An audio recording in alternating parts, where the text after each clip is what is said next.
বহু বছরের কষ্টার্জিত সঞ্চয়ে বাড়ির পাশে এক টুকরো জমি কিনেছিলেন ওয়ার্ড জামায়াতের আমির আসির উদ্দিন, কিন্তু সেই জমি দখল হওয়ায় অঝরে কাঁদছিলেন তিনি। অভিযোগ, তারই দলের এক নেতা প্রভাব খাটিয়ে জমিটি জোর করে দখল করেছেন। জানা যায়, লালমনিরহাটের আদিতমারী উপজেলার দুর্গাপুর ইউনিয়নের ৬ নং ওয়ার্ড জামায়াতের আমির আসির উদ্দিন তার বাড়ির পাশে ৭% জমি ক্রয় করেন।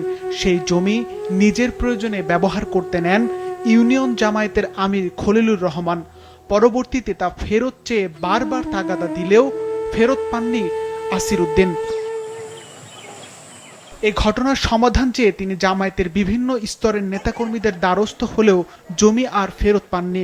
সর্বশেষ গত 18ই মে জমি উদ্ধারে ব্যবস্থা নিতে ইউনিয়ন আমির খলিলুর রহমানের বিরুদ্ধে আদিতমারী থানায় লিখিত অভিযোগ দায়ের করেন।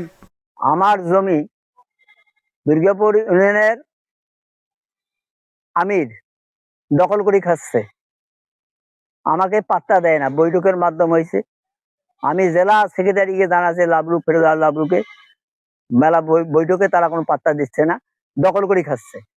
এর জন্যে আমি বাংলাদেশে সরকারের কাছে অভিযোগ করিলাম, আমি থানায় অভিযোগ করেছি।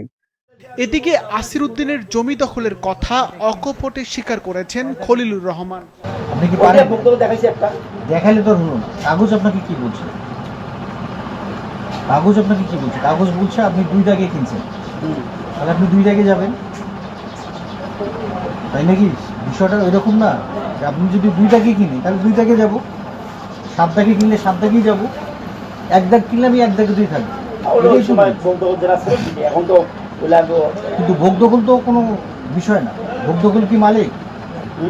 ভোগ দখল কি মালিক? 10 দাগে কিনিয়ে 1 দাগে ভোগ দখল দেয়। আদিতমারী থানার ভারপ্রাপ্ত কর্মকর্তা নাজমুল হক বলেন, জমি দখলের অভিযোগ তারা পেয়েছেন, এ বিষয়ে তদন্ত করে আইনগত ব্যবস্থা নেওয়া হবে। আসির উদ্দিন নামে একজন ব্যক্তি আমাদের থানায় যে জমি নিয়ে বিরোধের বিষয়ে যে ভয়ভীতি এবং হুমকি প্রদান পূর্ব একটা অভিযোগ দায়ের করেছিল।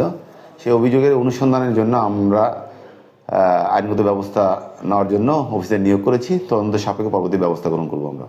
জামায়াতের এক নেতার জমি আরেক নেতার দখলে নেওয়ার এই ঘটনা সামাজিক যোগাযোগ মাধ্যমে ব্যাপক আলোচনা ও সমালোচনার জন্ম দিয়েছে। সিফাত রহমান, মাছরাঙ্গা নিউজ ডেস্ক।